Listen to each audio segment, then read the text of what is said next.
Dr. John Watson. I shared a flat at 221B Baker Street with a young man named Sherlock Holmes. This would normally be a simple statement of simple fact, but I had learned in the first few weeks of our association that the normal process of returning home was in itself an adventure. I never knew what to expect. I seldom expected what I found. I had decided to spend a quiet evening at home, and I was determined not to become involved in any new scheme that Holmes would invent.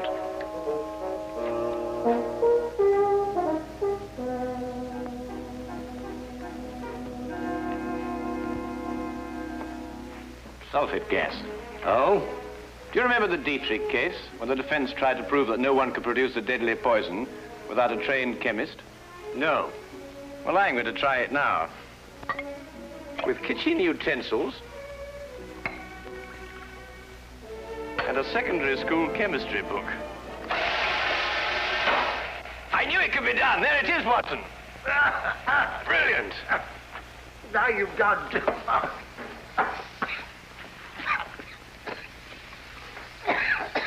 That woman was guilty as a vulture. Clever, too. Holmes, I wish you wouldn't forget that we've got to live in these rooms. Can't imagine why the prosecution didn't think of this. The gentleman arrived here in a hansom. Appears to be coming up here. What else did you notice about our visitor? Oh, I don't know. I say about 30-ish, conservatively dressed. A man of modest means. What do you think, Holmes? I don't know. I didn't see him. You did. Oh, yes. Yes, of course. Oh, excuse me. Morning, do come in, will you? Good morning. Is this Sherlock Holmes' flat? Yes, indeed. Oh, sulfate gas. Oh. Mr. Holmes has been experimenting. That's Mr. Holmes. How do you do, Mr. Holmes? How do you do? I must apologize for calling upon you without an appointment, Mr. Holmes, but it is urgent. May I present my friend and colleague, Dr. Watson? How do you do? How do you do? Now then, Mr. Winthrop. Mr. Harvey Winthrop, isn't it? Have we met before, sir? No, but you mustn't underestimate your reputation. Won't you come in? And sit down. Thank you. Over there.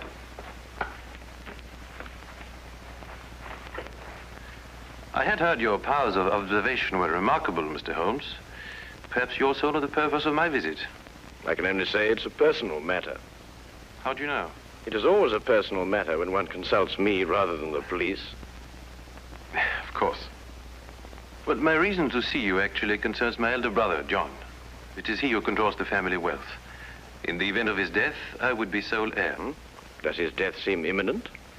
Well, his life has been threatened. In what way? I noticed you didn't ask by whom. You took pains to point out that only you would benefit by your brother's death. If you knew who made the threat, you wouldn't be so concerned with your own innocence. You're right. I do not know who's making these threats. Actually, I don't even know if it is a who. I beg your pardon, sir? Well, it is possibly a what, Dr. Watson.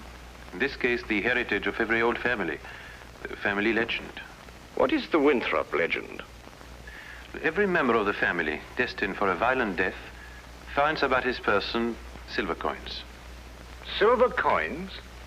Oh, you mean like those silver coins the pirates use, called pieces of 8? Exactly, Dr. Watson. Pieces of 8 as a warning, and at the time of death, a gold doubloon. Have these coins any special significance? 30 years ago, my father was killed by a fall down the stairs in the main hall of Winthrop Manor. A gold doubloon was found under his body. Was he actually seen to fall downstairs? No. The manor was closed and has remained so ever since. I assume your brother has discovered several silver coins. Each day for the past 7 days. I see. What has been his reaction? He has decided for the first time in 30 years to reopen Winthrop Manor. In defiance of the legend? Exactly. We are going to be there this weekend. Who is we? My brother, my fiancée, and myself. And I would like you two, Mr. Holmes and Dr. Watson, to be there as well. Well, that's very good of you, sir. Do you have any other evidence to substantiate your belief? I was very young in those days, but I can still remember the sight of my father's body at the bottom of those stairs. Dr. Watson and I will arrive at Winthrop Manor this Friday night. Oh, thank you very much. If there is anything I can do until then, or if there's any question you want to ask me before, please don't hesitate to call upon me at any time. We'll do that. Thank you. Again, thank you, gentlemen. Not at all. Good day, you, sir. Good day. Well, Holmes, what do you think? I think it's amazing the extent to which people will go to obscure the simple facts of murder or threatened murder. You don't believe in the legend? Nonsense. Well, but after all, Holmes, you said yourself that these things very often have a basis of fact. The odor lingers. There was no mention of that in the Dietrich's case. I'm a man of science myself, Holmes, you know that. And yet there are things that happen every day for which they have no logical explanation. How would Mrs. Dietrich's have removed the odor? Of course, it could work equally well both ways. Winthrop himself admitted that in the event of his brother's death, he was the heir to the estate. His visit here might have been a blind. The solution of a murder, Watson, is infinitely easier than the prevention. We have committed ourselves to a weekend in a drafty manor house that has been closed for 30 years. We will watch and we will wait. And in time, we will apprehend the persons or ghosts, who will commit the murder of the Winthrop legend.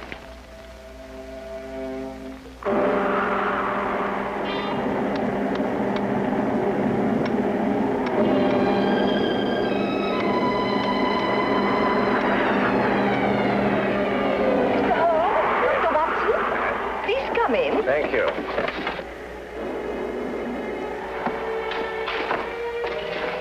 Thunder was making so much noise, I wasn't certain I heard you knock. Yes, I think we got here just in time. Yes, we were worried that you were caught in the storm. I'm Mrs. John Winthrop. How do you do? I'm Dr. Watson. This is Sherlock Holmes. How do you do? I'm very pleased to meet you. You can leave your things here and go into the sitting room. We've managed to get it comfortably warm. I'll have your luggage brought up to your rooms. You'll have to excuse the inconveniences of the house. My husband's decision to spend the weekend here was rather sudden. And I'm afraid we're understaffed. Please don't concern yourself with us, Mrs. Winthrop. I'm sure we'll be very comfortable. Oh, there you are. I'm glad you made it before the storm. I see you've already met my sister-in-law. Yes, we have. How do you do? Oh, Harvey, perhaps you can show Dr. Watson and Mr. Holmes to their rooms. Yes, you probably want to freshen up. Good evening, gentlemen. This is my brother, John Winthrop. Dr. Watson. How do you do? How do you do? Holmes. How do you do? How do you do, sir? I hope you'll be comfortable. Or as comfortable as possible in a house that's been closed for 30 years. I feel I should apologize. Not at all, sir. I'm sure everything will be fine. I hope so. Come down to the sitting room when you're ready. It's a bit more cheerful there. Let me show you to your rooms, gentlemen. Come along, my dear.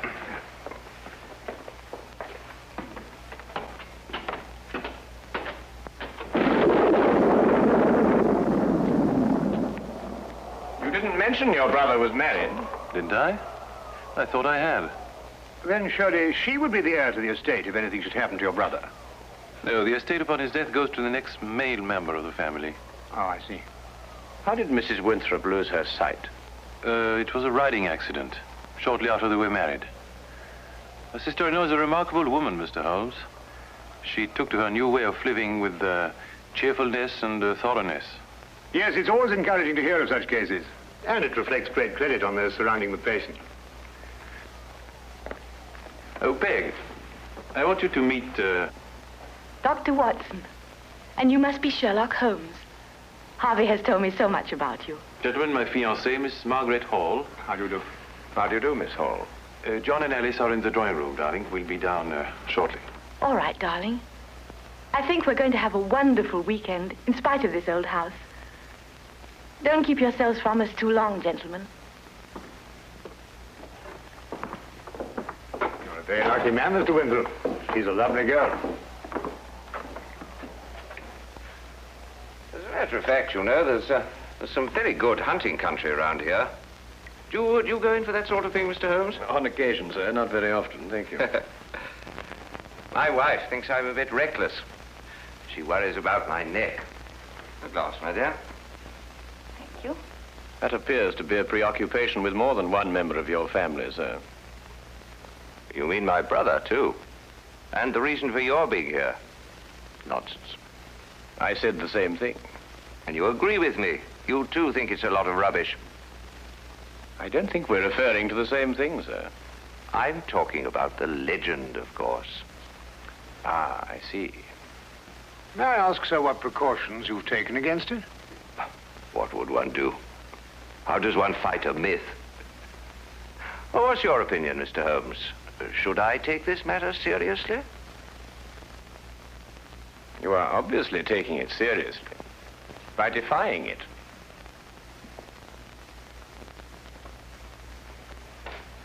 By coming down here to prove that it doesn't exist.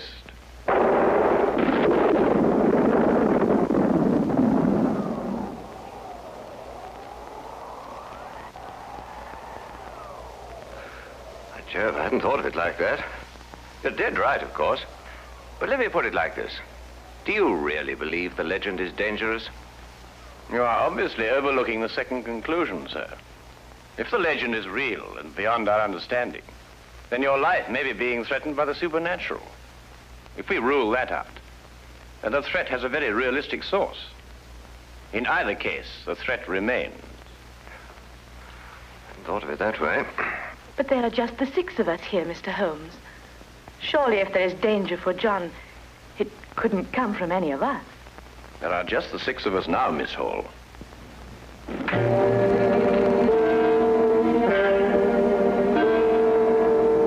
But now there are 7.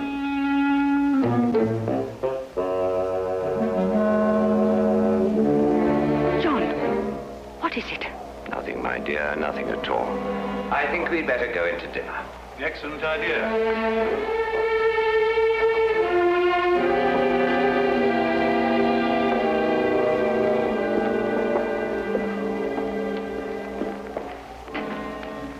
I don't like it, Holmes.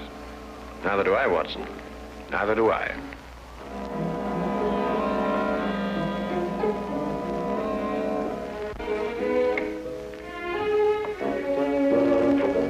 Oh, come in, Watson. Oh, don't be alarmed, old chap. I don't think this contraption has been fired for centuries.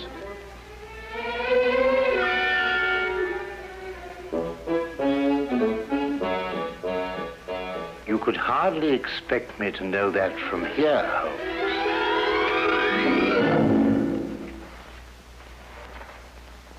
Seems it's working after all.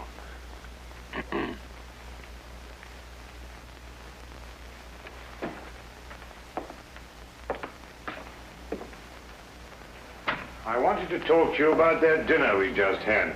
Oh, yes, yes. Excellent, Doc. Don't you agree? Well, it was better than the conversation, or lack of conversation, I grant you. Well, quite natural under the circumstances. Everyone's suspecting things they'd rather not say. What do you make of it, Holmes? Did you realize that young Harvey Winthrop was in love with Alice before she married his brother? Holmes, you're fantastic. How did you determine that? He told me. Oh. Oh, have you got a match, Watson? Yes, I think I should have.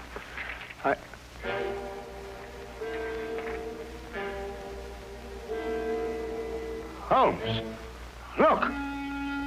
Yes, I know. I slipped it in your pocket during dinner. You what? I just wanted to see how easy it was to plant those things on someone else. Well, really, Holmes, for all you know, I might...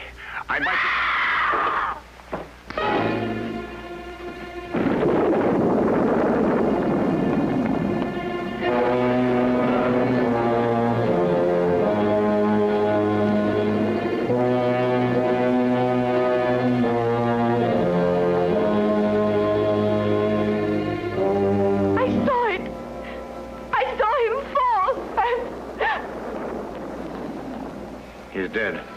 Neck broken.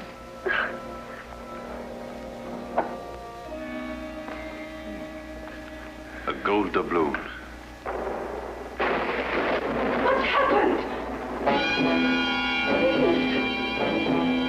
Oh, someone tell me. What's happened?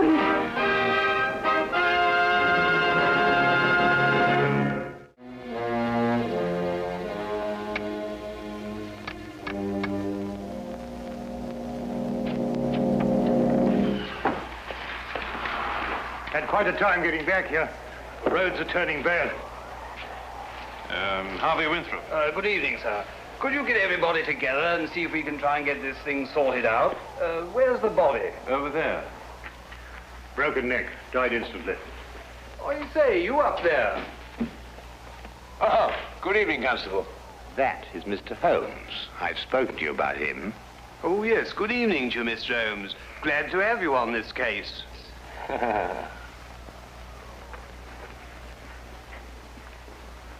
His wife. Been a terrible shock for her.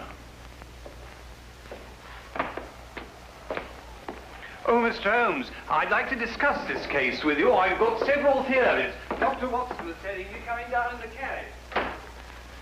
I think it would be better if she retired for a while. These will help. Thank you, Doctor.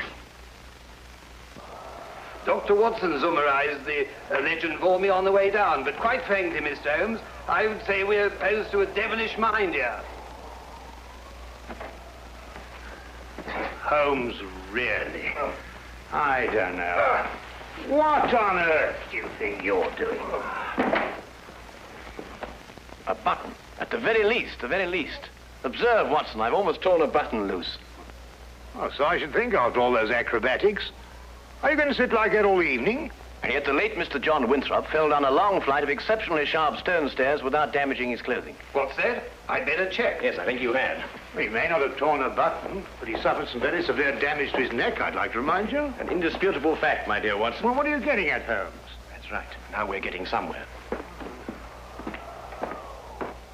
Come on, Watson, let's examine the situation more thoroughly. The killing blow was struck at the back of the neck, is that right?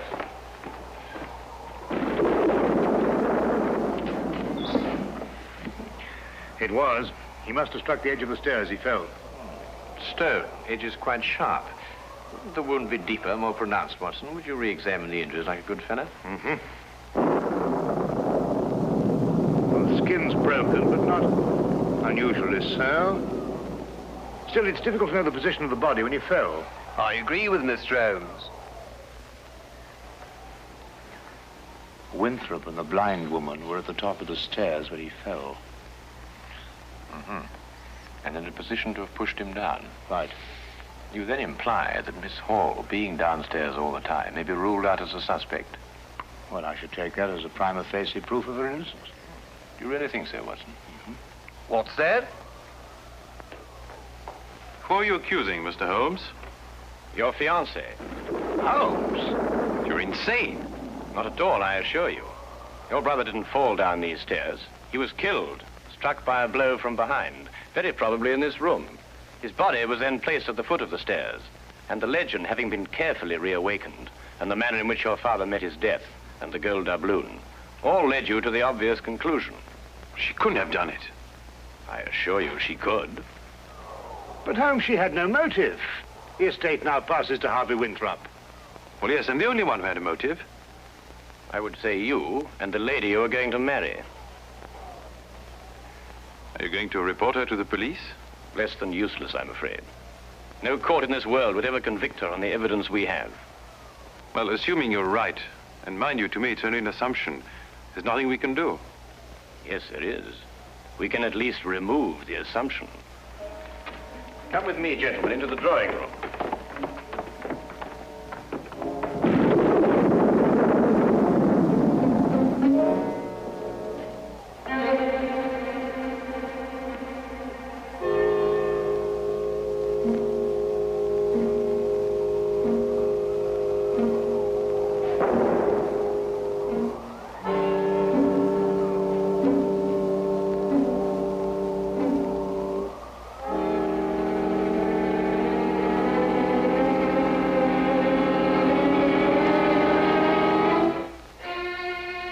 Constable, I didn't know you were there.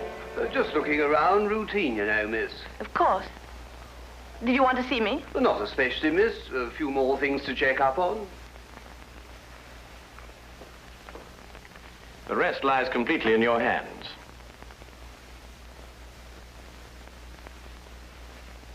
Alice is resting now. Not sleeping, but...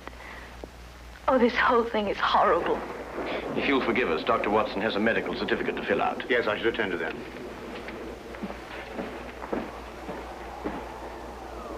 Oh, Mr. Holmes. At your service, my good constable.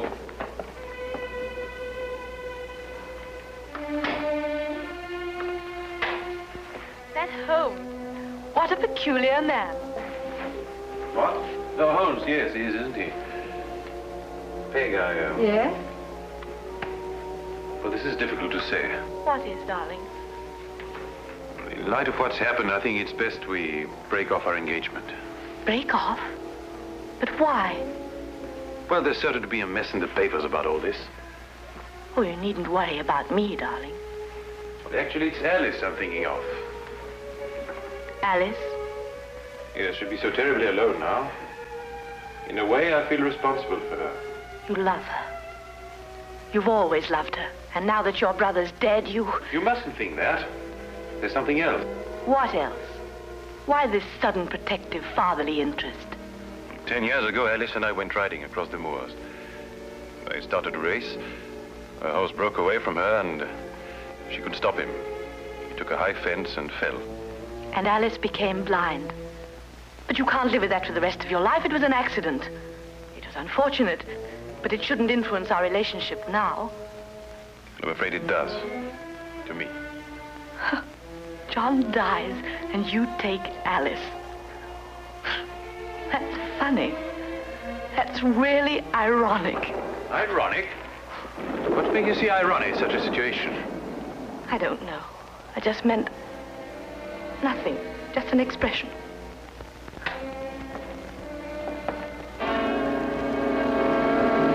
Very interesting choice of words, I might add. Alas, I must confess we were eavesdropping.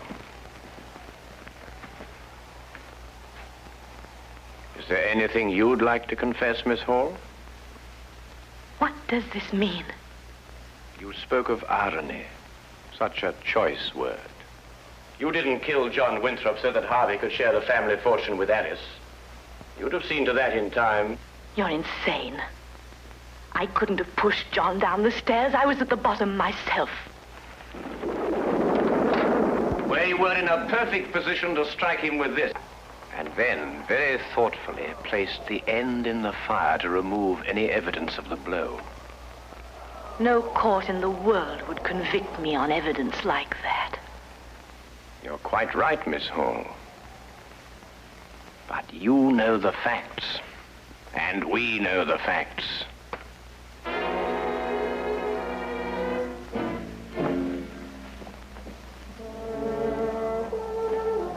But surely, Holmes, something can be done. I don't think so, Watson. The young lady used her wits, but an ancient legend. And a murderess walks free.